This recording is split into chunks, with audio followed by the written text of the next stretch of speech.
विगत दिनों यमकेश्वर क्षेत्र में एक सरकारी कमरे में रखे सामान का समाचार एक पोर्टल में चल रहा था, जिस पर बताया गया कि उक्त सामग्री एक विभागीय कमरे में रखा गया है, जिसका आरोप यमकेश्वर विधायिका पर लगाया गया था। जिसके बारे में आज कोटद्वार में एक होटल के हॉल में यमकेश्वर विधानसभा की विधायिका रितु खंडूड़ी ने एक प्रेस वार्ता कर स्पष्टीकरण दिया। उनका कहना है कि जो सामग्री निम्न कमरे में रखी गई थी वह उन्हीं के द्वारा रखवाई गई थी, जिसमें कुछ महिलाओं से संबंधित सामग्री भी थी व कुछ कंबल वगैरह भी थे, जिन्हें जनता में वितरण किया जाना था। लेकिन बरसात के चलते 3 दिनों के लिए विभागीय कमरे में रखा गया था। और ताज्जुब की बात है कि कुछ लोगों द्वारा कमरे का ताला तोड़कर सामग्री में छेड़छाड़ की गई, न बल्कि बाकायदा वीडियो बनाकर वायरल कर मेरी छवि को धूमिल करने का प्रयास किया गया। रितु खंडूड़ी ने कहा कि ये सरासर गुंडागर्दी है और विभाग द्वारा एफआईआर की जाएगी व उसके बाद कार्रवाई भी होगी। इतना अवश्य स्पष्ट हो पाया है कि विधायिका ने कबूल किया कि सामग्री उन्हीं के द्वारा विभागीय कमरे में रखवाई गई है। अब कौन सही है और कौन गलत, ये तो आने वाला समय ही बताएगा। फिलहाल क्या स्पष्टीकरण है, आप भी। बिल्कुल इसका खंडन करती हूँ कि मैंने वहाँ सामान डंप करके रखा था। इस तरह का कार्यशैली मेरी नहीं है, ना मैं इस तरह के काम करती हूँ कि मैं चीज़ों को डंप करूँ।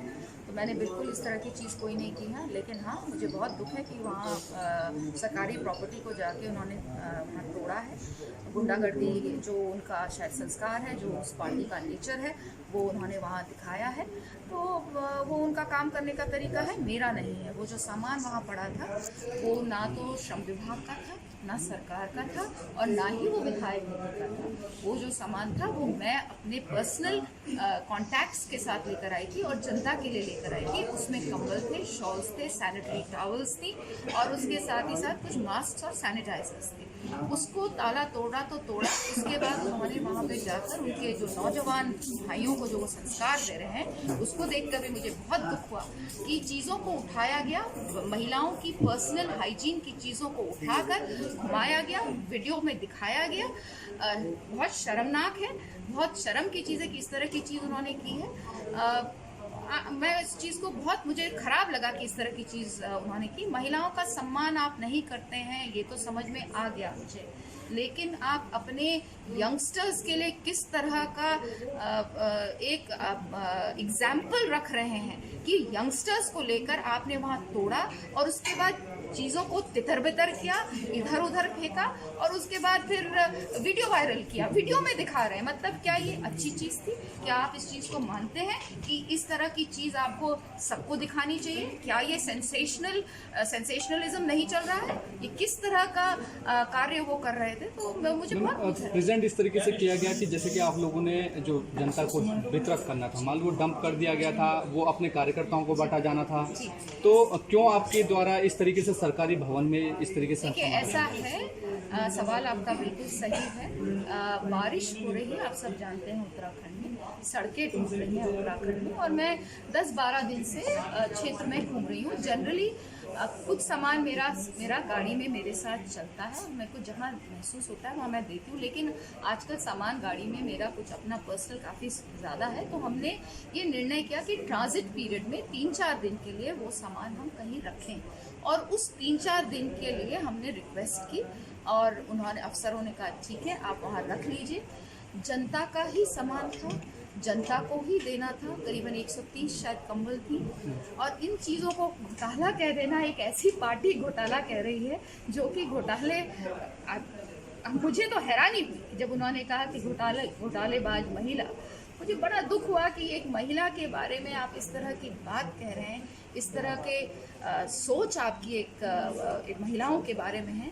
तो जब आप सत्ता में रहे होंगे तो आपने क्या विकास किया होगा बहनों का, क्या रिस्पेक्ट की होगी बहनों की, किस तरह से आप बहनों को देखते होंगे, इसको सोच के मैं तो कांप रही हूँ। मैम, आपके जो अधिकारी थे पीडब्ल्यूडी के, वहाँ पे कर्मचारी थे, वो इस तरीके से आरोपों की तरह क्यों सुनते रहे सब कुछ? क्यों उन्होंने क्लियर नहीं करा ये चीज़ें कि भाई विधायक जी के कहने पे कुछ समय के लिए रखा गया? वहाँ पे 40-50 लोग आए और जिस तरह से वो पार्टी कार्य करती है, गुंडागर्दी करती है, डराती है, धमकाती है, गाली गलौज करती है, तो वो एक अफसर ही तो है, कोई इंसान ही तो है, तो घबरा गया होगा, डर नहीं, गया अगर होगा। उसको लगता है कि गलती नहीं थी उनकी ओर से, तो वो चीज़ें वीडियो के देखिए, दौरान वो- क्लियर होती भी नहीं नहीं, दिखी। ठीक है, वो प्रेशर में, वो उनको बहुत प्रेशर में डाला गया और अब आज वो निर्णय लिया है कि वो एफआईआर दर्ज करेंगे क्योंकि उनके प्रॉपर्टी में आके ताला तोड़ा। मैम, इसके तरह क्या कुछ विकास कार्य, जैसे कि आपने बताया 310 किलोमीटर सड़कें आपके यहाँ पे हैं। देखिए, ऐसा है यमकेश्वर में मुझे बहुत खुशी है। जब मैं पहली बार यमकेश्वर क्षेत्र में 2017 में आई थी तो वहाँ के कुछ लोगों ने कहा था डिबेट आप उनसे करिए कि आप यहाँ क्या करेंगे। खैर वो डिबेट तो हो नहीं पाया, पर आज मैं बिल्कुल तैयार हूँ। आप आइए और मेरे साथ बढ़िया अच्छे माहौल में हम लोग डिबेट करेंगे और बताएंगे कि मैंने क्या क्या यमकेश्वर के लिए किया है। अपनी तरफ से बहुत ईमानदारी से, निष्ठा के साथ मैं यमकेश्वर के काम में लगी हूँ। 314 किलोमीटर सड़क बन चुकी हैं, शिलान्यास हो रहा है, कुछ कट रही हैं। इसके अलावा अभी कुछ तुरंत ही करीबन 31 किलोमीटर हमारी जो सड़कें हैं उनका डामरीकरण होने वाला है।